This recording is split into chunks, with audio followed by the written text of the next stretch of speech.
नमस्कार साथियों। ये एलएलबी का एक सब्जेक्ट है जिसको हम मुस्लिम लॉ कहते हैं। ये इन जनरल एलएलबी में जो है शुरुआती सब ईयर में पढ़ाया जाता है, जिसको हम बोल सकते हैं कि शुरुआती ईयर्स का मतलब हो गया जब आप जो है फर्स्ट ईयर या सेकंड ईयर में होते हैं, उसी समय पढ़ाया जाता है। अगर एलएलबी 3 ईयर के कोर्स में आप पढ़ रहे हैं तो एलएलबी 3 ईयर में है। फिर एलएलबी 5 ईयर में है तो ये शुरू होता है थर्ड ईयर या फिर फोर्थ ईयर में। और ये जो है बहुत ही कोर टॉपिक है, एक तरह का रिलीजन बेस्ड टॉपिक है। और ये दो ऐसे टॉपिक हैं जो रिलीजन से बेस्ड हैं, यानी एक है हिंदूज लॉ और दूसरा मुस्लिम law. In context of India generally हम बात कर रहे हैं सीसीएस यूनिवर्सिटीज की। सीसीएस यूनिवर्सिटीज के सिलेबस बेस्ड ये टॉपिक है। इसके अलावा ये टॉपिक जो है डी आर अम्बेडकर या फिर जो है स्टेट यूनिवर्सिटी जितनी भी हैं, कानपुर यूनिवर्सिटी हो गई, आगरा यूनिवर्सिटी हो गई, गोरखपुर यूनिवर्सिटी हो गई, लखनऊ यूनिवर्सिटी हो गई, सब जगह ये वैलिड है। इसको अच्छे से समझेंगे, जानेंगे और कम टाइम में कंसाइज मैटर है, एक ही वीडियो में आ जाएगा। तो 12 पेज का वीडियो है जिसमें लगभग सभी टॉपिक कवर किए गए हैं जो मुस्लिम लॉ से रिलेटेड है और आने वाले हैं। चलिए देखते हैं बिना लेट किए हुए। पहला, introduction to Muslim law. Muslim law का इंट्रोडक्शन पूछा जा सकता है सीधा सीधा डायरेक्ट कि मुस्लिम लॉ जो है शुरू कहाँ से हुआ, क्या है इसका इंट्रोडक्शन। तो Muslim law is also known as Islamic law. Muslim law को किस नाम से जानते हैं? या तो इस्लामिक लॉ या फिर शरिया के नाम से जानते हैं। शरिया कानून बोलते हैं इन जनरल, आपने सुना भी होगा। It is the legal system governing lifes of the Muslim. मुस्लिम की जिंदगी को गवर्न करने के लिए ये लीगल सिस्टम है। और ये derives its principle from the Islamic faith. ये मुस्लिम के जो इस्लाम के विश्वास हैं उस पर ये डिपेंड करता है, उससे ये ड्राइव्स किया गया है। जो इस्लाम के विश्वास हैं, रिचुअल्स हैं, जैसे रहन सहन है, उनके रूल रेगुलेशन से ये ड्राइव किया गया है, पुराने रूल रेगुलेशन से। It is deeply rooted in the Quran. ये ज्यादातर इसका पार्ट जो है कुरान में लिखा गया है, डायरेक्ट कुरान में रूटेड है। कुरान क्या है? ये एक होली बुक है, जैसे कि हमारे हिंदूज में होती है भागवत गीता, सेम उसी तरह की कुरान में डिटेल्ड में व्यू है कि किस टाइप का ऑफेंस अगर करता है कोई व्यक्ति अगेंस्ट सिस्टम, तो किस टाइप का पनिशमेंट है। जैसे कि मुस्लिम में इन जनरल हम बात करें तो कुछ चीजें नॉट अलाउड हैं, जैसे कि नशा करना, शराब पीना, और जो है कुछ जानवरों के मांस वगैरह, और कुछ जो है सत्य बातें बोलना, इन सब चीजों का अलाउड है। अगर आप झूठ बोलते हैं तो भी ये सारी चीजें जो है मतलब कि इस्लाम में एक तरह का रेस्ट्रिक्शन है, तो वो जो है ध्यान रखते हैं। इसी तरह के बहुत सारे रेस्ट्रिक्शन और भी हैं, डिटेल में जानेंगे। तो Islam as well as teaching of the prophet Muhammad की टीचिंग्स कुछ हैं, उसको भी इसमें फॉलो अप लिया जाता है। टीचिंग्स को हम एक बुक के फॉर्म में किए हुए हैं, जिसको हम सुन्ना बोलते हैं या हदीस बोलते हैं। जो मोहम्मद साहब ने कहीं पे सुनाया, बताया कि इस तरह से रहना चाहिए और इस तरह से जीवन यापन करना चाहिए, ये करना गलत है। तो Muslim law primarily covers personal matters like marriage, divorce, inheritance, family relation. ज्यादातर ये मुस्लिम लॉ जो है शुरू शुरू में कवर करता है क्या? प्राइमरी मैटर, जैसे कि मैरिज के बारे में कवर करता है, डिवोर्स के बारे में करता है, इनहेरिटेंस के बारे में कवर करता है, फैमिली रिलेशंस के बारे में कवर करता है। In the many Muslim majority country, बहुत सारी जो मुस्लिम मेजॉरिटी कंट्री हैं, बहुत सारी जो मुस्लिम मेजॉरिटीज कंट्री हैं जहाँ पर मुस्लिम की संख्या ज्यादा है, जहाँ पॉपुलेशन ज्यादा है, जैसे Pakistan, Saudi Arabia, Iran, Iraq, Kuwait, Bahrain, इन सारे देशों में Muslim law as it is follow होता है। Respect of Muslim law integrated किया जाता है और वो लीगल सिस्टम बन जाता है उस देश का। लेकिन जहां पर जो है इंडिपेंडेंटली फॉलो होता है वो देश है जहां पर इनकी संख्या कम है, जैसे कि इंडिया या फिर जो है कोई यूरोपियन कंट्रीज हो गई। वहां पर संख्या कम है तो इनकी जो लॉ है, जो मुस्लिम्स लॉ है, वो पर्सनल लॉ बन जाता है, स्पेशली इनकी सोसाइटी को डील करता है। आइए देखते हैं कैरेक्टरिस्टिक्स क्या है मुस्लिम लॉ की। कुछ कैरेक्टरिस्टिक्स होती हैं, जैसे कि सबके गुण होते हैं उसी तरह के इसके भी कुछ कैरेक्टरिस्टिक्स हैं, स्पेशल है। पहली तो डिवाइन वर्जिन है। डिवाइन वर्जिन का मतलब है एक दैवी है, जो गॉड गिफ्टेड है एक तरह का। तो डिवाइन वर्जिन कौन सा है? स्पेशली कुरान। कुरान को डिवाइन वर्जिन ऐसे कहा गया क्योंकि जिब्राइल नाम का एक दूत हुआ करता है, कुरान को जो है डिलीवर करने के लिए जिब्राइल आके मोहम्मद साहब को डायरेक्टली डिलीवर करता है, एक एक करके सूरा और आयतों को। तो उन आयतों को मोहम्मद साहब क्या करते हैं, जिस स्टैंड पे होते हैं वहीं पर पत्थर पर या फिर कहीं किसी मार्केबल जगह पर लिख देते हैं, और वो फिर कलेक्ट कर ली जाती है बाद में। जो कोई कलेक्ट करता है वो बाद में जो कलेक्ट करके इकट्ठा करता है, वो जो कलेक्शन करता है वो इन जनरल इमाम होता है। मोहम्मद साहब की डेथ के बाद ये कलेक्ट करता है। तो आप समझ गए होंगे, कलेक्ट करने के बाद जो बुक बनती है उसी को हम कुरान कहते हैं। तो डिवाइन बुक है क्योंकि गॉड गिफ्टेड है। ठीक है, Muslim law is considered divine, its source revealed from the God Allah to the prophet Muhammad. ठीक है, वो जो दूत है वो सीधा अल्लाह का दूत है, और वो जो है क्या कहता है, अल्लाह का मतलब यहाँ पे ईश्वर से है। वो जो है देता है किसको, प्रोफेट मोहम्मद को डायरेक्ट लाके मतलब डिलीवर करता है, बताता है कि ये आयतें हैं, इसकी डिटेल्स ये है, ये अपन से इस तरह का होगा। आइए देखते हैं इसके बाद ये दूसरा है। पहला तो डिवाइन हो गया, दूसरा है कम्प्रिहेंसिव एंड डिटेल्स में है। कम्प्रिहेंसिव का मतलब है कि बहुत ही ज्यादा अच्छे से दिया गया है। कम्प्रिहेंसिव मतलब ध्यान दिया गया है, बुद्धिमत्ता का ध्यान दिया गया है कि कौन सा चीज कहाँ पर मैनेज होना चाहिए, किस तरह से मैनेज होना चाहिए उन चीजों को। और डिटेल्ड में it accomplish not rituals worship, ये सिर्फ पूजा पाठ को ही नहीं ध्यान देता है, बट आल्सो सिविल मैटर्स को डील करता है, एथिकल गाइडलाइंस को डील करता है, क्रिमिनल कंडक्ट को डील करता है। क्रिमिनल कंडक्ट जैसा कि मैंने बताया कि कुछ चीजें नॉट अलाउड है इस्लाम में, तो वो चीजें नहीं करनी है, रेस्ट्रिक्शन है। तो वो क्रिमिनल कंडक्ट हो गया एक तरह का। अगर ये आप उसको कर रहे हैं तो क्रिमिनल कंडक्ट, जैसे कोई जुआ खेलता है या फिर कोई जो है शराब वगैरह पीने लगता है, तो ये सारी चीजें मिसकंडक्ट में आएंगी। तो उसी तरह का जैसे कि विमेंस है, विमेंस दो शादियां कर ली, एक हस्बैंड की जिंदा हुई, तो वो सारी मिसकंडक्ट है, वो चीजें नहीं करनी है। ठीक है, inflexibility versus flexibility, while some interpretation of Muslim law आज रिजिड, ज्यादातर मुस्लिम लॉ ये रिजिड नेचर के होते हैं। रिजिड का मतलब बहुत ही टाइट रूल होता है, रख लेना होता है सोसाइटीज को, सोसाइटी की पीपल्स को। लेकिन सम एक्सटेंट पे ये जो है डिफरेंट स्कूल्स के थॉट के अकॉर्डिंग ये डाइवर्सिफाइड है और इजी भी है। जैसा कि कहीं कहीं अलाउ होगा जहाँ पर जो है फ्लेक्सिबिलिटी अलाउ होगा सोसाइटी के रिफॉर्म के लिए। आगे हम देखेंगे अभी किस तरह की फ्लेक्सिबिलिटी की यहाँ बात हो रही है। आगे देखेंगे एप्लीकेशन इन इंडिया। इंडिया में क्या एप्लीकेशन है, इंडिया में Muslim law is applicable only personal matters of Muslim.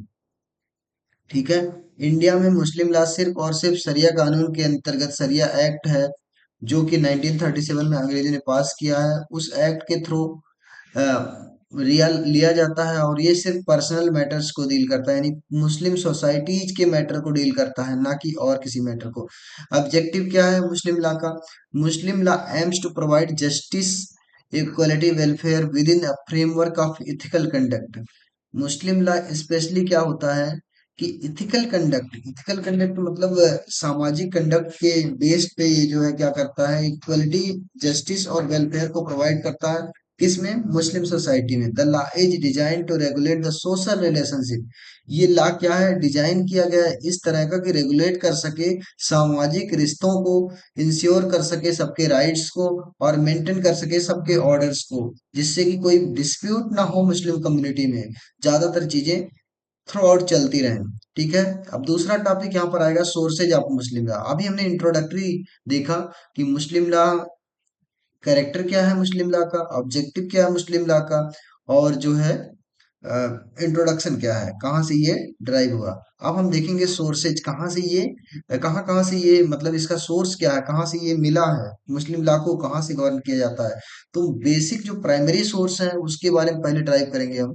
Primary source Muslim law के हैं कुरान और सुन्ना। कुरान का मतलब है वही बुक जिसकी हम बात कर रहे हैं कि वो जिब्राइल नाम का एक दूत है जो डिलीवर कर रहा है प्रोफेट मोहम्मद को। जिब्राइल कौन है, अल्लाह का दूत है, और डिलीवर कर रहा है किसको, प्रोफेट मोहम्मद को। प्रोफेट मोहम्मद इसको राइट डाउन कर दे रहे हैं पत्थरों पर और डिफरेंट टाइप के उस पर। तो उसी का बात हो रही है आगे।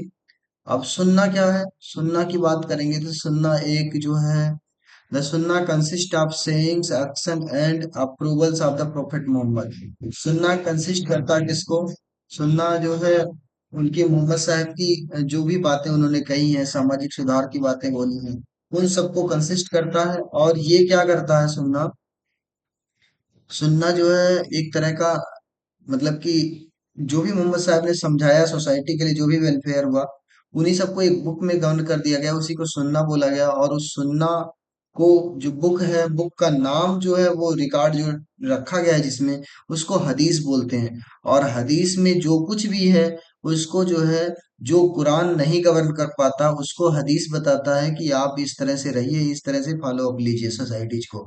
तो ये सुन्ना क्या है? मोहम्मद साहब के टीचिंग्स है। और कुरान क्या है? प्योर टीचिंग्स है ऑफ गॉड। ठीक है, इन दोनों को समझ में आ गया। तीसरा, इज्मा। इज्मा क्या होता है? इज्मा consensus. Ijma represent the consensus of learned scholar. यहाँ पर इज्मा क्या है? जो पढ़े लिखे विद्वान लोग हैं मुस्लिम सोसाइटीज में, जैसे कि इमाम हो गए, मंदिरों मस्जिदों के, सॉरी, मस्जिदों के इमाम हो गए, और फिर कोई बड़े स्कॉलर हो गए मुस्लिम डिपार्टमेंट के, मुस्लिम सोसाइटीज के, जो गाइड कर रहे हैं। सुन्ना कुरान हदीस को पढ़ने के बाद उनको लगता है कि ये मैटर जो है इन सब में नहीं डील हो सकता, तो अलग से वो सेटअप बनाए और अपने ज्ञान के अकॉर्डिंग, इज्म के अकॉर्डिंग जो है इसको डील कर रहे हैं। तो इज्मा हो गया। इज्मा का मतलब हो गया कि रियल नॉलेज के अकॉर्डिंग डील करना। ठीक है, it reflect the collective wisdom and scholar का नॉलेज। ठीक है, आगे देखेंगे।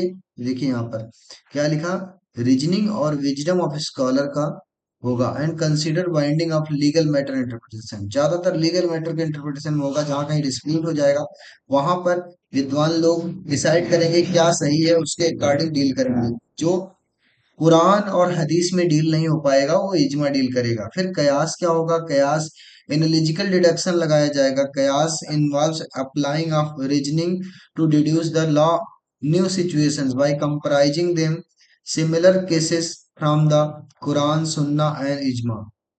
It allows for adaptability in Muslim law and addresses contemporary issue using the analogical reasoning.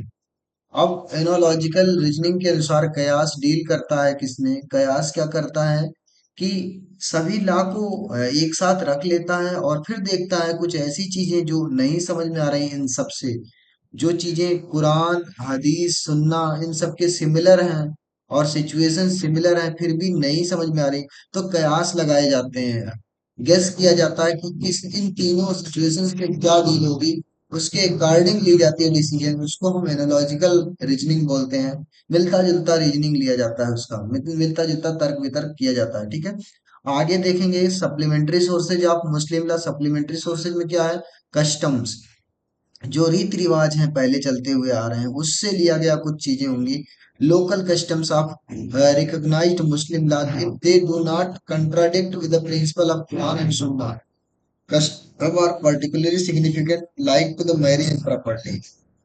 बहुत जगह ऐसा होता है कि मैरिज वगैरह के बारे में, प्रॉपर्टी वगैरह के बारे में डिस्ट्रीब्यूशन लोकल लोग अपने अकॉर्डिंग बना लेते हैं, लेकिन अगर वो कंट्रैक्ट नहीं कर रहा है कुरान और सुन्ना का, यानी कुरान और हदीस का काउंटर एक्ट नहीं कर रहा है, तो इसको हम डायरेक्टली जो है सोसाइटी में इम्प्लीमेंट कर लेते हैं, तो ये बन जाता है हमारा customs.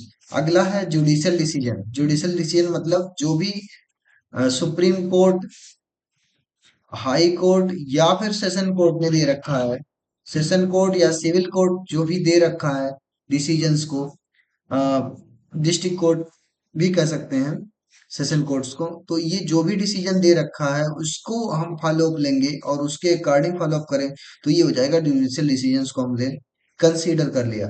Equity and public interest. अब इतिहासन और मसलहा है, ये दो चीजें हैं। तो ये है the principle allow flexibility interpreting law based on the fairness and public interest. अब ये क्या है? इक्विटी एंड पब्लिक इंटरेस्ट का मतलब, ये जो प्रिंसिपल है, ये इतिहासन और मसलहा में लिखा गया है। ये बताता क्या है? ये बताता है फेयरनेस और पब्लिक इंटरेस्ट को बताता है, कि इसमें ये देखा जाता है कि पब्लिक के लिए अच्छा क्या है और उसका इंटरेस्ट किधर है। उन दोनों को देखते हुए जो लॉ बनाए जाते हैं उसको हम कहते हैं क्या है? Equity and public interest. तो हमारे पास सप्लीमेंट्री में है कस्टम, जुडिशियल डिसीजन और इक्विटी। यहाँ पर कयास, इजमा हो गया। क्या हो गया? ये सेकेंडरी लॉ हो गए, कयास और इजमा।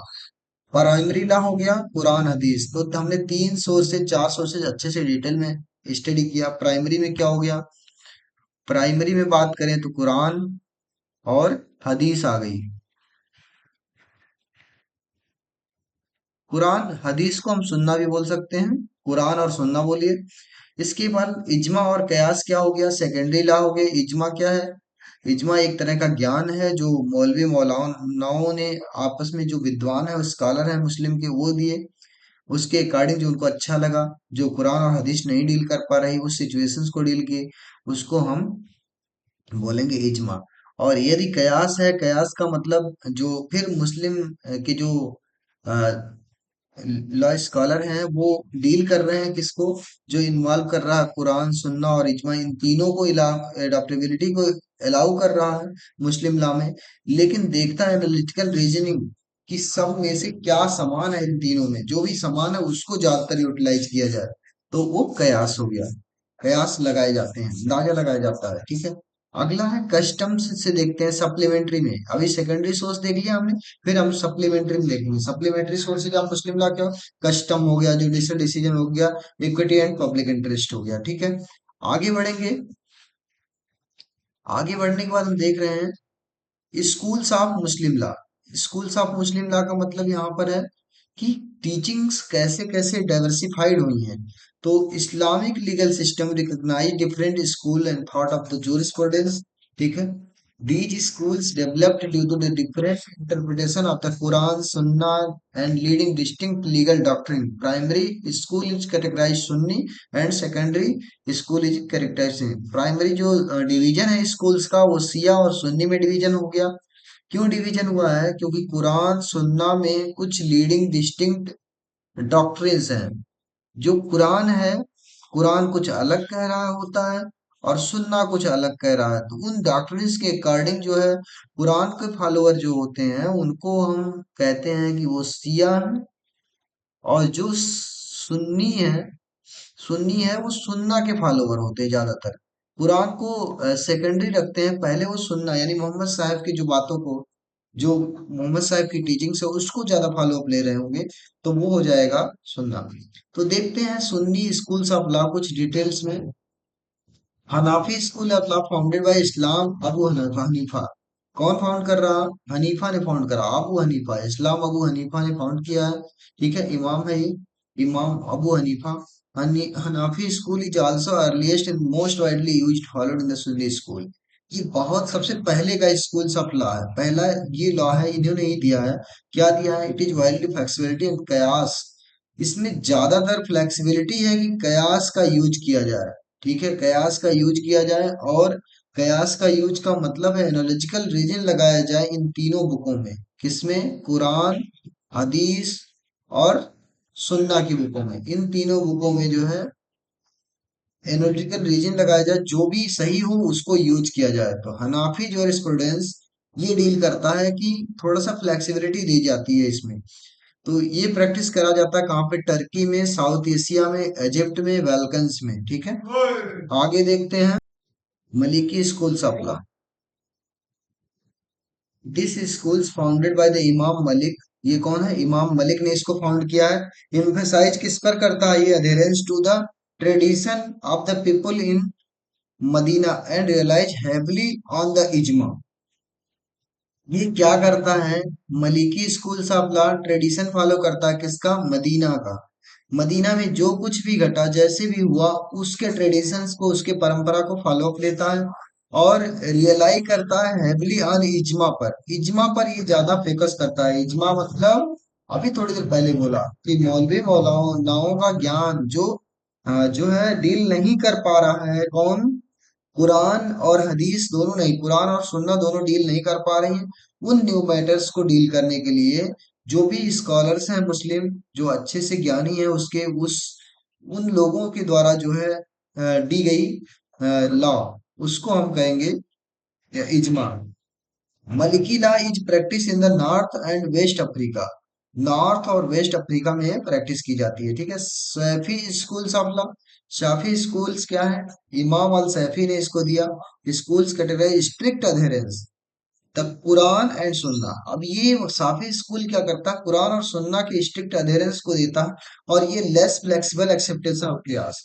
अब कयास को ये लेस फ्लेक्सिबल बना देता है। यानी कुरान और सुन्ना का स्ट्रिक्ट फॉलोअर हो जो होंगे वो क्या कहे जाएंगे, सफ़ी स्कूल्स ऑफ लॉ कह गया है। ठीक है। It is followed in the south east Asia. ठीक है, south east Asia part of the Egypt and east Africa में फॉलो किया जाता है। ठीक है। हनबली स्कूल क्या, फाउंडेड बाय इमाम अहमद इब्न हनबल। ये फॉलोड, इसके जो है फाउंडर है। ठीक है, हनबल, इमाम इब्न हनबल। ठीक है।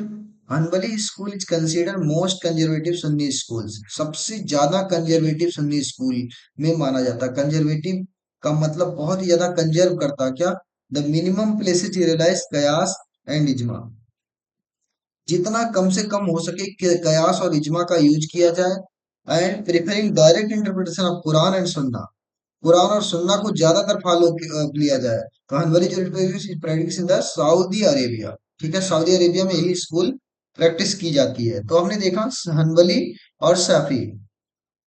हनबली और साफी में समझ लीजिए, साफी भी एक तरह का कुरान और सुन्ना के बेस है, कयास इसमें कम से कम लगाए जाते हैं।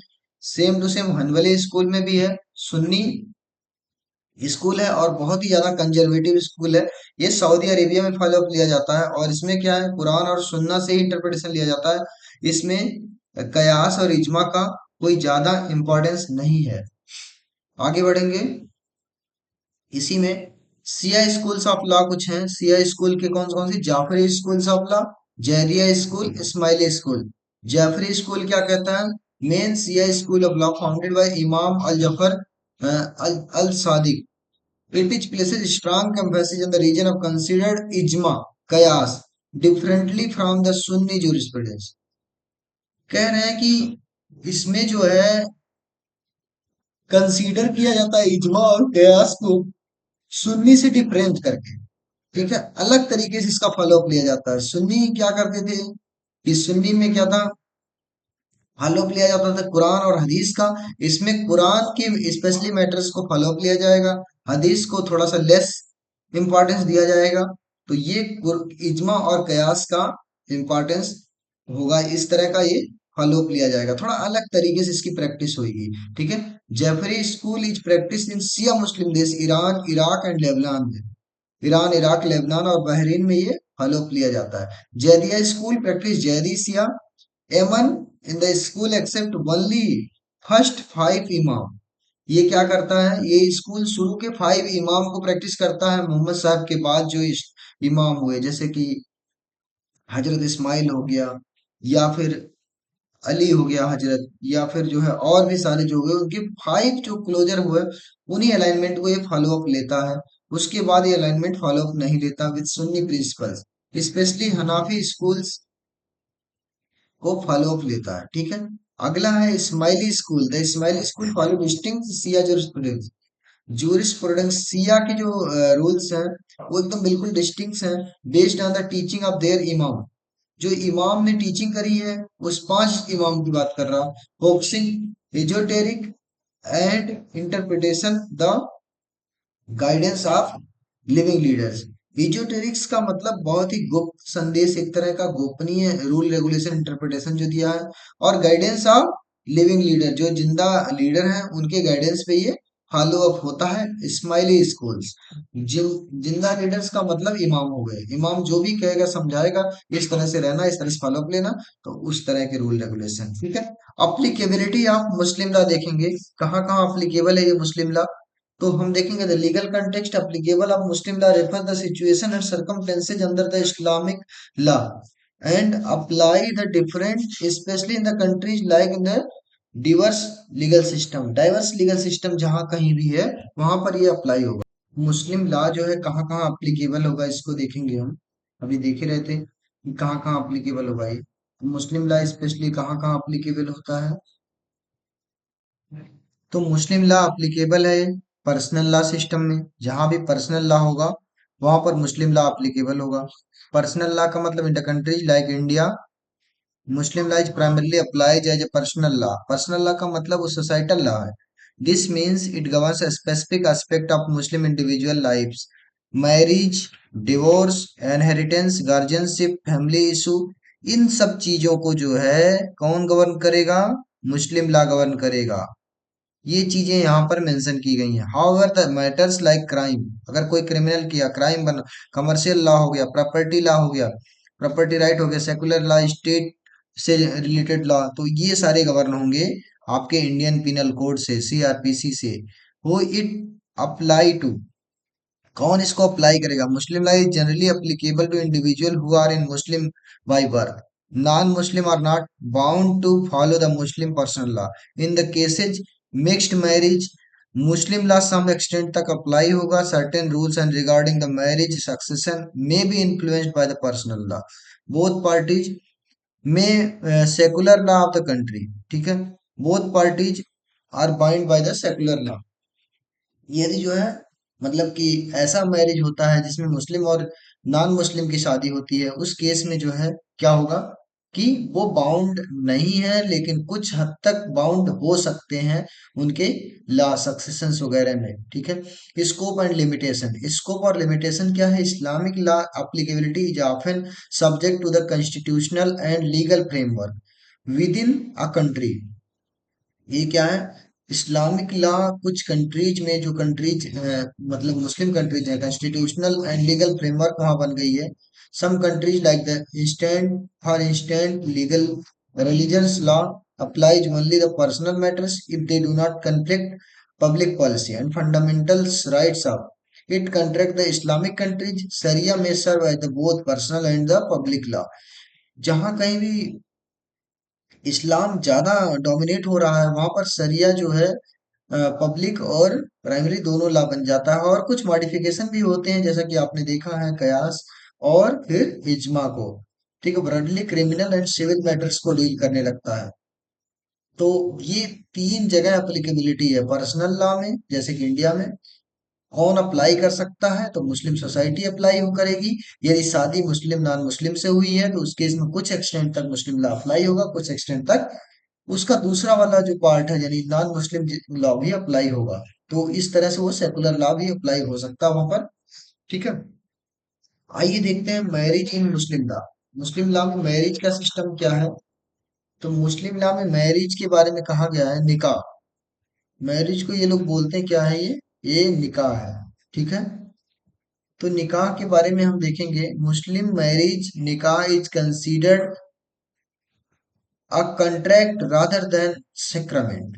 स्पेशली जो मैरिज लॉ है मुस्लिम में, वो कॉन्ट्रैक्ट के फॉर्म में डील करी जाती है। कॉन्ट्रैक्ट, कॉन्ट्रैक्ट मतलब एक तरह का एग्रीमेंट है।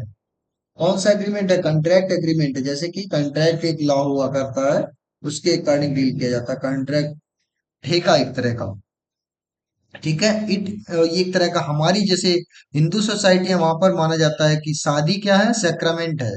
सेक्रामेंट का मतलब एक पवित्र बंधन है स्पेशली। और जबकि मुस्लिम में ये ऐसा नहीं माना जाता। मुस्लिम में क्या बोला जाता है कि ये जो है एक कंट्रैक्ट है, ठीक है। It is an agreement between two individual to live together within the framework Islamic principles, allowing them to have a lawful relation between relationship and children, ठीक है। आगे देखेंगे essential requirement of Muslim marriage.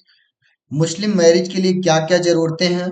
पहले proposal होगा and acceptance होगा। मुस्लिम marriage requires a clear job offer, clear offer जिसे बोलते हैं इजाब।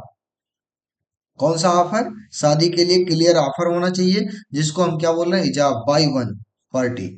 कोई एक पार्टी शादी के लिए क्लियर ऑफर करेगी, जिसे हम इजाब बोलेंगे। एक्सेप्टेंस, दूसरी पार्टी क्या करेगी? इसे एक्सेप्ट करेगी, कबूल करेगी, जिसको हम बोलते हैं कबूल। एक बोल रहा है इजाब, दूसरा कबूल। तो जो है एक पहले कोई भी लव अफेयर होगा, मान लो लव अफेयर होगा तो दो पार्टीज के बीच होगा। तो पहला वाला क्या करेगा? इजाब करेगा। इजाब करेगा मतलब इजहार करेगा। क्या करेगा? अपने प्यार का, कि मैं तुमसे प्यार करता हूँ और शादी करना चाहता हूँ, निकाह करना चाहता हूँ। तो दूसरा वाला इसे एक्सेप्ट कर लिया तो उसको कबूल बोलते हैं, ठीक है। उसने कबूल कर लिया। अब इस दोनों तरह के कबूल को हम जो बोल रहे हैं, इजाब और कबूल, इन दोनों केस को जब कंसीडर कर लिया गया तो ये बन गया एक कॉन्ट्रैक्ट, ठीक है। तो इसमें फ्री कंसेंट होना चाहिए। बोथ पार्टीज मस्ट भी, आगे देखते हैं, कंसेंट फ्रीली है ना, दोनों पार्टीज का कंसेंट फ्री होना चाहिए, कोई जोर जबरदस्ती दबाव नहीं है। शादी या फिर कॉन्ट्रैक्ट जो बन रहा है ये निकाह का, उसमें दोनों पार्टी स्पेशली लड़की और लड़का दोनों जो है फ्री कंसेंट में होने चाहिए, फ्री होने चाहिए, नो कोई कोर्सन नहीं होना चाहिए, कोई फोर्स नहीं होना चाहिए। Without coercion, under influence and forced marriage are not valid in Muslim law, ठीक है। एक्चुअली ये सिर्फ और सिर्फ लॉ ही है, वास्तव में तो ये गवर्न कुछ और ही होता है सोसाइटी के अनुसार। लेकिन जो रीजन रिटर्न में है, और रिटर्न में क्या कहता है कि कोई फोर्स, कोई जोर जबरदस्ती, कोई किसी तरह का अंडर इन्फ्लुएंस नहीं होना चाहिए, किसी तरह का कोई तीसरी पार्टी उसे इन्फ्लुएंस करे, ये सारी चीजें नहीं होनी चाहिए। लेकिन इन जनरल ऐसा ही होता है, इन्फ्लुएंस होता है, प्रेशर होता है और शादियां होती हैं, ठीक है। आगे बढ़ते हैं। बहुत कम केसेस देखे जाते हैं जहां पर फ्री इन्फ्लुएंस हो, क्योंकि मुस्लिम वुमेन्स को कंपैरिजन टू मुस्लिम मेन कम राइट है। आइए देखते हैं। Muslim law quick short notes चल रहा है ये। क्विक शार्ट नोट का मतलब है कम से कम, तो कम से कम टाइम में ज्यादा से ज्यादा स्टडी करना। विटनेस क्या चाहिए? विटनेस, अगर निकाह हो रहा तो in Sunni Islam there presence of at least two adult Muslim witness, दो एडल्ट मुस्लिम विटनेस चाहिए यदि सुन्नी निकाह हो रहा है तो, ठीक है। Mandatory for valid marriage while Shia Islam there is not compulsory. Shia में जो है ये कंपलसरी नहीं है, लेकिन सुन्नी में क्या है, कंपलसरी है कि दो लोग जो है विटनेस होने चाहिए, दो एडल्ट होने चाहिए, वो भी मेन, ठीक है। अगर दो एडल्ट मेन नहीं है तो चार वीमेन होनी चाहिए, ये कंसिडरेशन है। चार वीमेन हो या फिर एक मेन हो तो दो वीमेन हो, किसके लिए? किस किस केस के लिए? निकाह के लिए, निकाह के समय जो है गवाही के लिए, ठीक है। आगे बढ़ेंगे। Competence, both parties should be sound mind, have a reached puberty. मतलब कि दोनों पार्टीज, जैसे कि लड़का हो या लड़की, दोनों पार्टीज साउंड माइंड के हों, यानी सोचने समझने की क्षमता हो जिनमें, एंड अब रीच्ड पुबर्टी, मतलब अब शादी करने के योग्य हो चुके हों, उनकी जो है मेच्योरिटी आ चुकी हो, पुबर्टी हो चुकी हो, ठीक है। टू मैरी, ये जरूरी नहीं है यहाँ पर ला ये कहता है कि एज मैटर नहीं करता। एज, पॉवर्टी का एज इन जनरल जो है इस्लाम में 14 साल माना गया है, ठीक है। तो वो ज्यादा मैटर नहीं करता, बस ये है कि दोनों पार्टी रिच्ड हो गई हो पॉवर्टी को और समझदार हो गई हो। हाउएवर गार्जियन, हाउएवर गार्जियन में मैरी ऑफ अब minor in certain circumstances throughout the minor has not right of repudiate the marriage upon reaching poverty। अब देखिए कि इसमें क्या है कि जो गार्जियन है उनको थोड़ा अलाउ किया जाता है कि वो अपने बच्चों की शादी पुबर्टी से पहले भी कर सकें, माइनर एज में भी कर सकें। लेकिन माइनर को अलाउड नहीं है कि अपनी शादी को रेपुडिएट कर दे। रेपुडिएट मतलब शादी को डिजॉल्व कर दे, वो नहीं अलाउड है उसके, जब तक वो पुबर्टी पे नहीं आ जाता, रीचिंग नहीं हो जाता, ठीक है। तो बाइंडिंग में कर सकते हैं, ऐसा है provision. Types of Muslim marriage, एक है वैलिड, जिसको हम कहते हैं शाही, देखो वैलिड मैरिज को शाही marriage meets all requirement of the Islamic law, सभी रिक्वायरमेंट इस्लामिक लॉ को पूरा करे तो वैलिड मैरिज हो गई, जिसको हम करें शाही मैरिज। दूसरा है फसीद marriage, irregular marriage, lack of certain essential condition like proper witness नहीं है, ठीक है, may but may rectified to become valid, बाद में रेक्टिफाई कर दिया जाता है कि वैलिड हो जाए, ठीक है। जब निकाह हो रहा उस समय प्रॉपर विटनेस नहीं है, प्रॉपर सिस्टम नहीं है, ठीक है। लेकिन निकाह के बाद बाद में इसे रेक्टिफाई कर दिया जाता है, फिर बाद में इसे कहीं पे ले जाके, कहीं पे दोनों पार्टीज को ले जाके और अच्छे से करा दिया जाता है रिचुअल्स को, तो वो भी एक तरह का वैलिड मैरिज हो जाएगा। पहले फसिद मैरिज है, फिर बाद में वैलिड मैरिज हो जाएगा। तो इरेगुलर मैरिज के बारे में हमने समझा, इरेगुलर क्या है। इरेगुलर मैरिज को हम फासिद मैरिज कहेंगे, वैलिड मैरिज को शाही मैरिज कहेंगे, ठीक है। अगला वाइड, यानी वाटिल marriage, violation of fundamental principle such as marriage within the prohibited degree. तो वायोलेशन ऑफ फंडामेंटल प्रिंसिपल को वायोलेट करते हुए कोई शादी हो गई, जैसे कि विद इन जो है भाई बहन में शादी कर लिया उन्होंने, कुछ चीजें और ऐसा प्रोविजन जैसे कि दूसरे धर्म में शादी करना अलाउड नहीं, आपने कर लिया, तो वो ये चीजें जो है अगर कर ली तो उसको हम कहेंगे कि बातिल मैरिज है। बातिल मैरिज क्या है? Therefore consider invalid marriage. ये बाद में इनवैलिड हो जाती है और इसका कोई कंसिडरेशन नहीं रह जाता, ठीक है। शादी करने के बाद भी इसकी कोई वैल्यू नहीं रह जाती। Right and obligation. राइट और ऑब्लिगेशन क्या है? Upon marriage both husband and wife have the specific right obligation. The husband is generally expected to provide maintenance. Wife has right to personal property, her personal property security and protection, ठीक है। Wife का क्या right है? Personal property पर right है कि वो देखभाल करे, ठीक है, साथ में उसकी सिक्योरिटी करे, प्रोटेक्शन करे, ये सारी चीजों का। और हस्बैंड का राइट है कि वो मेंटेनेंस करे वाइफ का और हाउसिंग होल्ड्स को पूरा करे, ठीक है। अब छठा टॉपिक है, बहुत ही इंपॉर्टेंट टॉपिक है, इन जनरल पूछा ही जाता है, मेहर। मेहर क्या होता है? Mehr is also known as dower, ठीक है। मेहर क्या है? Mehr also known as dower. Dower क्यों बोलते हैं? Mehr is also known as dower. Dower मतलब दी जाने वाली, ठीक है। क्या? Is mandatory gift for payment of groom provide by the bride as a part of contract. Mehr is not a price, rather it is the form of security respect and bride for bride. तो मेहर कोई price नहीं है, कोई value नहीं है, लेकिन मेहर क्या है? एक तरह का सिक्योरिटी एस्पेक्ट है, किससे? उसके हस्बैंड से उसके वाइफ को दी जाने वाली सिक्योरिटी, एक तरह का गिफ्ट, कि वो जो है उसकी लाइफ की वैल्यू को रखते हुए एक वादा करता है कि यदि जो है हम तुम्हारे साथ जिंदगी भर रहेंगे, यदि हम कहीं पे भी फेल हो जाते हैं इस कंडीशन को पूरा करने में, तो हम पर्टिकुलर अमाउंट जो है पे करेंगे। तो उस अमाउंट को जो है पहले ही डिसाइड कर लिया जाता, मेहर की रकम को जो है पहले ही डिसाइड कर लिया जाता, मेहर की रकम को। उस रकम को डिसाइड कौन करता है? वहां के जो स्कॉलर है उस टाइम के, वो लोग डिसाइड कर लिए जाते हैं सिक्योरिटी रेस्पेक्ट के लिए, कि यदि जो है लड़की का जो है तलाक हुआ तो उस टाइम कैसे सरवाइव करेगी, तो वो है मेहर, ठीक है। पर्पज ऑफ महर। पर्पज क्या? Is establish bright financial independence and security within the marriage. ये जो है लड़की की फाइनेंशियल सिक्योरिटी को सिक्योर करता है, यदि जो है मैरिज डिसॉल्व होती है तो उस केस में कैसे सरवाइव करेगी, ठीक है। Mehr serve as the symbol of the husband responsibility and commitment to the welfare of his wife. महर क्या करता है? इस तरह का सर्व करता है कि वो सिंबल है किस चीज का? हस्बैंड का, कि वो जो है अपनी वाइफ का देखभाल करेगा और मेंटेन करेगा इन केस ऑफ डिवोर्स। मेहर provided to the wife with some financial stability, ठीक है। मेहर जब ये डाइवर्स होता है तो वो दे दी जाती है, ठीक है। Types of mehr. Types of mehr में क्या है? दो टाइप्स के मेहर है, एक है प्रॉम्प्ट मेहर, दूसरा है डिफर्ड मेहर। तो अभी हमने देखा प्रॉम्प्ट मेहर, दो तरह का महर देखा, प्रॉम्प्ट महर और जो है डिफर्ड महर। प्रॉम्प्ट महर क्या होता है देखते हैं। इसको उर्दू भाषा में क्या बोलते हैं? इस्लामी अरबी भाषा में क्या बोलते हैं? मुअज्जल। और दूसरा है मुअज्जल। मुअज्जल और मुअज्जल। मुअज्जल और मुअज्जल, ध्यान रखना है। मुअज्जल क्या है?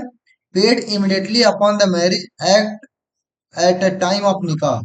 जब शादी हो रही होती है उसी समय जो है, मैरिज के समय ही क्या कर दिया जाता है? इसको पे कर दिया जाता है। किसको? जो विमेन है जिससे शादी हो रही है उस लड़की को दे दिया जाता है ये अमाउंट। और ये अमाउंट डिसाइड कौन करता है?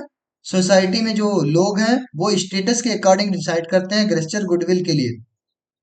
ये जो दिया जाता है वो क्या दिया जाता है? Gesture of goodwill. मतलब कि अच्छी सोच को, अपने हस्बैंड के अच्छी सोच को रिप्रेजेंट करने के लिए जो है वहां पर मेहर को जैसी ही शादी हो रही है उसी समय लड़की को दे दिया जाता है। It may be any amount agreed upon bye the bride and groom, ठीक है। ब्राइड और ब्राइड ग्रूम दोनों के आपस में सामंजस्य को मिलाते हुए जो भी अमाउंट बनता है मेहर का, कोई भी एक एग्जैक्ट अमाउंट हो सकता है, 1 लाख, 2 लाख, 4 लाख, या फिर 50,000, कुछ भी वैल्यू हो सकती है। वो डिपेंड करता है ब्राइड और ब्राइड ग्रूम जो भी मैनेज करके मान ले, ठीक है। डिफर्ड मेहर क्या होगा? अब डिफर्ड मेहर वो होगा payable at the later date, often upon the dissolution of marriage. ये जो डिफर्ड महर होता है वो उस समय नहीं दिया जाता, डोअर की रकम जब शादी हो रही होती है उस समय नहीं दिया जाता है, यानी निकाह के टाइम पे नहीं दिया जाएगा, लेटर यानी बाद में दिया जाएगा। ऑफन डिजोल्यूशन ऑफ मैरिज, जब कभी मैरिज डिजॉल्व होगी यानी शादी टूटती है या डिवोर्स होता है उस समय, या फिर हस्बैंड की डेथ हो जाती है उस समय, ये डिफर्ड अमाउंट की जो मैरिज है वो डिफर्ड अमाउंट का जो महर है या डोअर है उसको दिया जाता है as a financial security for wife of its marriage end, जब भी उसकी शादी का एंड होता है उसकी फाइनेंशियल सिक्योरिटी के फॉर्म में। ठीक है, तो ये भी समझ में आ गई। इसके बाद अमाउंट एंड निगोशिएशन, आगे बढ़ते हैं। अमाउंट और निगोशिएशन क्या होता है? The amount of mehr is not fixed by Islamic law, महर की रकम जो है इस्लामिक लॉ के अकॉर्डिंग फिक्स नहीं करी हुई होती है। It can vary significantly based on the financial status, agreement, parties, and involved. It's often negotiated before the marriage. In generally जो है ये क्या है, फाइनेंशियल स्टेटस दोनों फैमिलीज का देख के डिसाइड किया जाता है कि कितना अमाउंट होगा, कोई फिक्स अमाउंट नहीं है। और निगोशिएट किया जाता है बिफोर मैरिज, बिफोर मैरिज ये आपस में सामंजस्य बना के बातचीत करके निगोशिएट किया जाता है, यानी वैल्यू को कम ज्यादा किया जाता है, जो भी जो है डोअर की रकम होती है उसको डिसाइड किया जाता है। ठीक है, और ये जो है रिटर्न हो जाता है किसमें, निकाहनामा में, क्योंकि मुस्लिम मैरिज में निकाह या मैरिज एक कॉन्ट्रैक्ट है, ना कि सेक्रामेंट जैसे कि हिंदू में जो होता है। ठीक है, वैसे होता तो सेक्रामेंट कॉन्ट्रैक्ट ही है, लेकिन यहाँ पर सेक्रामेंट नाम देकर इसको कवर अप कर दिया जाएगा। ठीक है, आगे legal responsibility in Muslim law, महर is binding if husband fails to pay, यदि जो है मुस्लिम लॉ में महर कोई एक बाइंडिंग रकम है, यदि हस्बैंड से पे करने से फेल हो जाता है तो wife has legal right to demand it, wife को एक लीगल राइट है उसे लेने के लिए। इट इज ट्रीटेड एज डेब्ट on owned to the wife, ये एक तरह का ट्रीट किया जाएगा कैसा, डेब्ट यानी कर्ज, किसके ऊपर, हस्बैंड के ऊपर। While she can claim even after the husband death, ये क्लेम कर सकती है कब, जब भी कभी ऐसा होता है जरूरत पड़े उसको। ये एक चीज और लिखा हुआ है जो इम्पोर्टेंट है, हस्बैंड के डेथ के बाद भी ये क्लेम कर सकती है फ्रॉम हिज स्टेट, अपने स्टेट के अकॉर्डिंग। ठीक है, आगे बढ़ते हैं। इसी में आगे देखेंगे और डिटेल में थोड़ा, अब देखने जा रहे हैं। अभी तक हमने मैरिज को देख लिया, महर की रकम क्या होती है देख लिया, डोवर की रकम क्या होती है, महर की रकम क्या होती है देख लिया, इसको कैसे इन्फोर्स किया जाएगा ये देख लिया। निकाह नामा क्या होता है इसको भी देख लिया। निकाह नामा एक डॉक्यूमेंट है जो कि मैरिज के बारे में लिखा जाता है, किस लड़के से किस लड़की की शादी हो रही है और किस टाइम पे हो रही है, कौन कौन वहां पर रिप्रेजेंट है, कौन से गवाह हैं, ये मुस्लिम मैरिज कॉन्ट्रैक्ट में लिखा जाता है, बाकायदा बनाता है मौलवी या मौलाना वहां पर जो अवेलेबल होता है। इसका लीगल रिस्पॉन्सिबिलिटी भी है, यदि जो है वाइफ चाहे तो जब भी मैरिज एंड होता है उस समय डोअर की रकम ले सकती है हस्बैंड से, क्लेम करके कोर्ट केस करके। आगे देखते हैं, मैरिज के बारे में हमने देख लिया, अब तलाक के बारे में देखेंगे, तलाक और इट्स काइंड। अब तलाक कैसे होगा, डिजॉल्व कैसे होगी मैरिज, उसके बारे में यहाँ पर मेंशन है। दो तीन तरह के तलाक होते हैं उसको हम देखेंगे। तलाक term used in Islamic law for divorce, divorce के लिए मुस्लिम में इस्लाम में जो है तलाक यूज किया जाता है, specifically procedure by which a Muslim man can divorce his wife. Talaq has various type in the form of Muslim marriage, largely depending on the intent and method of the timing of the divorce. तलाक जो है मुस्लिम marriage act में, मुस्लिम जो religions हैं उसमें कई तरह के होते हैं, ये डिपेंड्स करते हैं सिचुएशंस पे, सिचुएशंस के अकॉर्डिंग। तो देखते हैं डिजोल्यूशन यानी तलाक कैसे होता है। तलाक को हम इंग्लिश में जो है, इंग्लिश में देखते थे तो डिवोर्स बोलते हैं, और हिंदी में जो है मुस्लिम सॉरी हिंदी में मैरिज का टूटना, और उर्दू में इसे तलाक बोलते हैं। चलिए देखते हैं। मुस्लिम मुस्लिम लॉ क्लासिफाइड तलाक into different form, Sunni and Shia law glow are majors, Sunni और शिया लॉ अलग अलग तलाक को जो है क्लासिफाई करते हैं। सुन्नत पहला है, सुन्नत में क्या है, अब तलाकुल सुन्नत अप्रूव फॉर्म तलाक का है, इसमें क्या है, this is a form of talaq consider ideal and align closely to the sunna, यानी सुन्ना का मतलब है जो मोहम्मद साहब के फॉलोअर्स हैं वो उन्हें सुन्ना बोलते हैं, जैसा कि मैंने पहले बता दिया, मोहम्मद साहब के नियम कानून को फॉलो करते हैं उन्हें सुन्ना बोलते हैं। Further divided into two categories.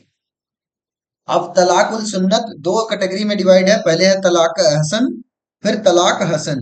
तलाक अहसन और तलाक हसन। Talaq ahsan is the most approved form where husband pronounces talaq only once during a period of तोहर।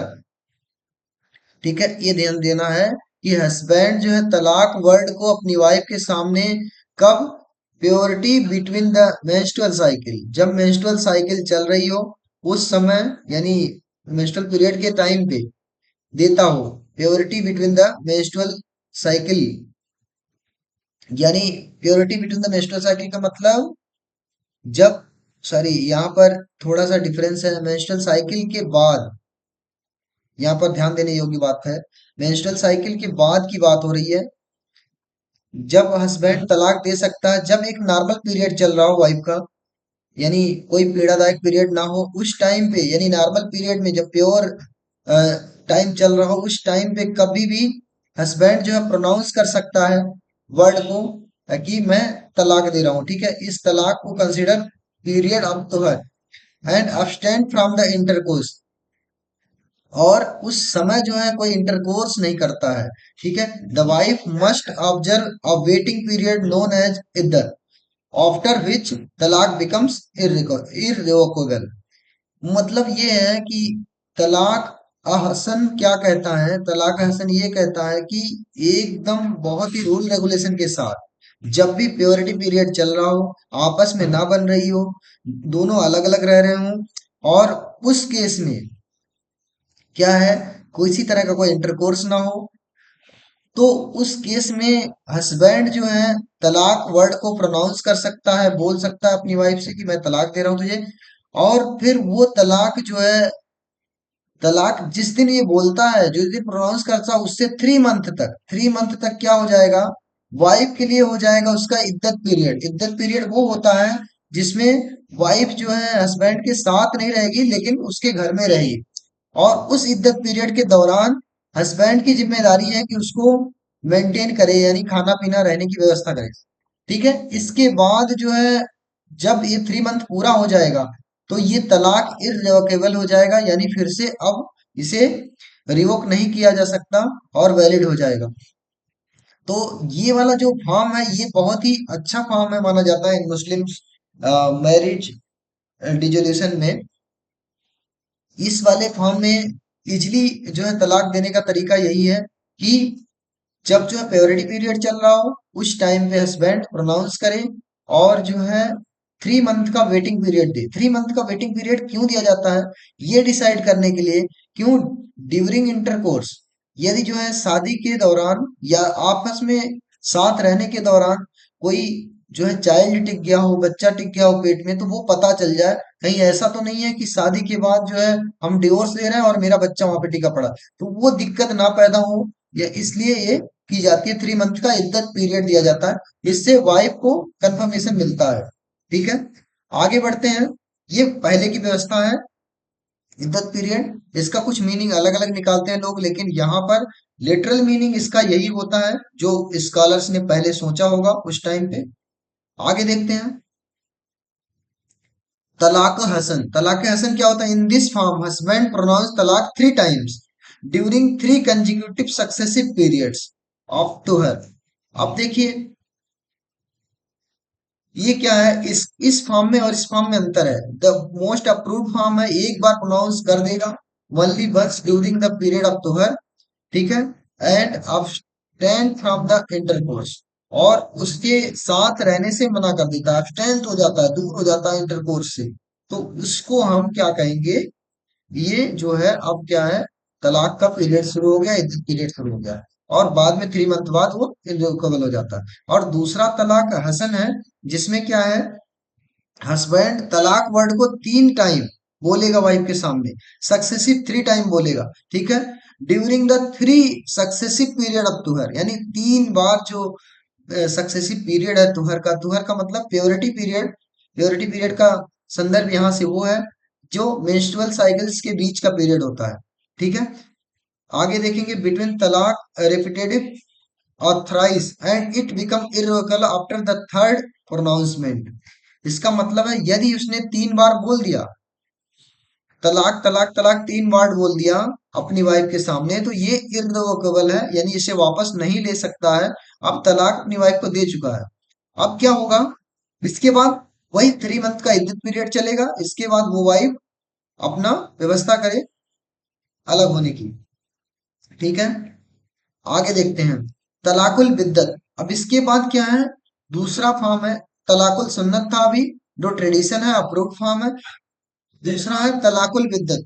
तलाकुल बिद्दत क्या होता है, this is the form of talaq that are not recommended but still practised in the among the some Muslim, specially within the Sunni community, known as the triple talaq, जो कि India में भी अभी recently ban कर दिया गया है। तो आइए तलाकुल बिद्दत देखते हैं। दिस फॉर्म, ये बहुत ही खराब फॉर्म है तलाक का। दिस फॉर्म ऑफ तलाक is not recommended but still in practice among the Muslim. ये जो है रिकमेंड तो नहीं किया जाता, लेकिन नॉर्मली प्रैक्टिस में है मुस्लिम रिलीजन में, specially within the Sunni community.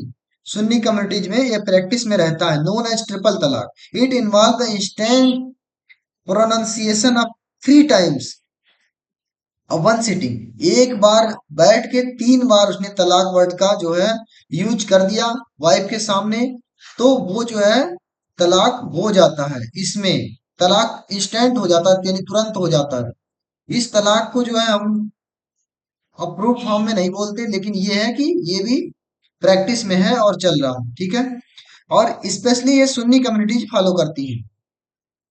तो हमने देखा तलाकुल बिद्दत के बारे में, जो कि अभी क्या है, बहुत सारी कंट्रीज में ये बैन है। लेकिन इसमें क्या होगा, तलाकुल बिद्दत में क्या होगा कि तत्काल 3 बार तलाक तलाक वर्ड का प्रोनाउंसिएशन करना है और तुरंत ही काम तमाम, यानी बातें खत्म, मैरिज के रिलेशन खत्म हो जाएंगे। तो ये भी एक फॉर्म है तलाक का, लेकिन ये रिकमेंड नहीं किया जाता है अभी प्रैक्टिस में। कम कभी किन्हीं देशों में बैन है, किन किन देशों में है। और तलाके हसन और तलाके अहसन वो तो है ही, ये दोनों हमने देखा कि 3 बार मंथली 3 मंथ में ये प्रैक्टिस होगा तलाक हसन, और तलाक अहसन होगा मोस्ट अप्रूव्ड फॉर्म है, हस्बैंड प्रोनाउंस करेगा only once during a period of तुहर। तुहर के पीरियड में एक बार जो है प्रोनाउंस करेगा, और बाकी जो है वो क्या करेगा, अपने आप को सेपरेट कर लेगा, वाइफ से अलग कर लेगा, उसके साथ रहने से मना कर देगा, यानी अलग अलग रहेगा 3 मंथ तक। तो इद्दत पीरियड कंप्लीट होने के बाद फिर रिवोकेबल हो जाएगा। तो अभी तक हमने देखा तलाक के दोनों फॉर्म को समझ लिया। आगे देखते हैं तलाक में और भी फॉर्म है, जैसे कि ये है खुला, तलाक तौफीज और तलाक मुबारक। तीसरा जो अदर फॉर्म है, अभी तलाकुल बिद्दत वैन है जैसा कि मैंने बताया, लेकिन इसके बाद भी 2 फॉर्म है, तलाकुल तौहीज, तलाक खुला, तलाक मुबारक। In this form husband delegate a right to divorce towards his wife under the specific condition along her to initiate talaq की दो कंडीशन आर नॉट met। इस कंडीशन में हस्बैंड क्या है, डेलीगेट कर देता अपनी पावर को अपनी वाइफ को। किस फॉर्म में डेलीगेट करता है कि यदि मैं ये नहीं कर पाता हूं तो तू मुझे तलाक दे सकती है। कुछ कंडीशंस देता है कि जैसे कि मैं ये फुलफिल नहीं कर पाता हूँ, तेरी लाइफ को इस तरह का नहीं दे पाता हूँ, तो तू मुझे तलाक दे सकती है। तो कुछ कंडीशंस के साथ उसे दे देता है, और ये तलाक तौफीज कही जाती है। तलाक खुला क्या होता है, this is the form of divorce initiated by wife. तलाक खुला ये एक तरह का, ये भी डिवोर्स का फॉर्म है, जिसमें ये वाइफ इनिशिएट कर सकती है तलाक को, who six separation from her husband, जो अपने पति से जो है अलग रहना चाहती है या फिर जो है तलाक चाहती है। ऑफरिंग कंपनसेशन रिटर्निंग हर मेहर, और ये ऑफर करती है अपने हस्बैंड को कि उसका मेहर की रकम उसे वापस दे दी जाए। हस्बैंड मस्ट एग्री द खुला फॉर फाइनलाइज्ड। लेकिन इस केस में जो है हस्बैंड को भी एग्री होना पड़ेगा खुला के रूप में, यानी खुला का मतलब दोनों की बातें एग्री होनी चाहिए। अगला है तलाक मुबारक। In this form both husband and wife mutually agreed divorce each other in this form of the consensual and allowed amicable separation। इसमें क्या है, मित्रतापूर्ण रूप से सेपरेशन होता है तलाक मुबारक में, मिलजुल के, कि हमें जो है साथ नहीं रहना, हमें समझ में नहीं आ रहा, ठीक है। ये बातें होती हैं तलाक मुबारक। तो हमने देखा 3 फॉर्म तलाक के। आगे बढ़ते हैं। अब देखेंगे, अभी हमने तलाक के बारे में बात कर ली है, तलाक के बारे में सीधा क्वेश्चन आ जाता है, तो हम आपको बता दें कि आप इसको स्टडी करिए। स्टडी करने के लिए आपके पास ऑप्शन क्या क्या है। पहले आप स्टडी करिए तलाक के जो अप्रूव फॉर्म है। अप्रूव फॉर्म में तलाक आहसन और तलाक हसन। तलाक आहसन में क्या है कि हस्बैंड जो है एक टाइम अप्रूव कर देगा और अपने आप को अलग कर लेगा अपनी वाइफ से। और ये जो है एक बार प्रोनाउंस कब करेगा, जब प्रोनाउंस करेगा जब जो है वो क्या कहते हैं कि तुम्हारे पीरियड चल रहा हो, यानी पीरियड्स पीरियड्स के बीच में जो है प्योर पीरियड चल रहा हो, उस टाइम में ये अप्रूव करेगा। तलाकुल बिद्दत क्या होगी, तलाक हसन क्या होगी, उस समय क्या होगा 3 टाइम प्रोनाउंस कर देगा। और ये 3 टाइम प्रोनाउंस क्या होगा 3 मंथ के ड्यूरेशन में होगा। अगला क्या है तलाकुल बिद्दत। ये जिसमें क्या करेगा 3 बार अगर बोल देता है तो वो जो है मैरिज इररिवोकेबल हो जाती है। अगला है, ये 3 तरह के और हैं अलग से, तलाक तौफीज, खुला और मुबारक। तलाक तौफीज में क्या है अपनी पावर को डेलीगेट कर देना। तलाक खुला में क्या है वाइफ चाहती है तलाक तो है। और मुबारक में क्या है दोनों को मिलजुल के आपस में कंसेंट एमिकेबल यानी मित्रता पूर्ण रूप से अलग होना, ठीक है। ये हमने देखा तलाक के फॉर्म है मुस्लिम मैरिज एक्ट में। आगे हम देखेंगे इसी में डिसोल्यूशन एंड मेंटेनेंस के बारे में, प्रोटेक्शन ऑफ मैरिज। अब जो है मुस्लिम मैरिज का प्रोटेक्शन कैसे होगा उसके बारे में तो हम देखने जा रहे हैं। Dissolution of marriage under the Muslim women and protection act 1986। अब यहाँ पे शाहबानो का केस है और मुस्लिम वुमेन प्रोटेक्शन एक्ट यहाँ पे दे रखा है। Muslim women protection act resolution 1986 के बारे में हम डिटेल में पढ़ने जा रहे हैं। The Muslim women protection act 1986 enacted by the Indian parliament responsive the Shah-Bano case, which raised debate on the right of maintenance of the Muslim women after divorce।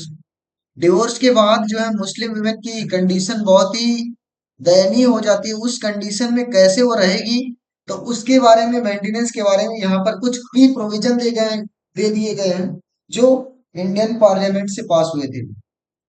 उसमें कुछ की प्रोविजन को हम अच्छे से पढ़ेंगे और जानेंगे।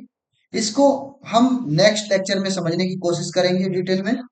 और ये ओवरऑल मुझे लगता है कि 2 या 3 वीडियो में हम कवर कर लेंगे पूरे लेक्चर को यानी मुस्लिम लॉ को।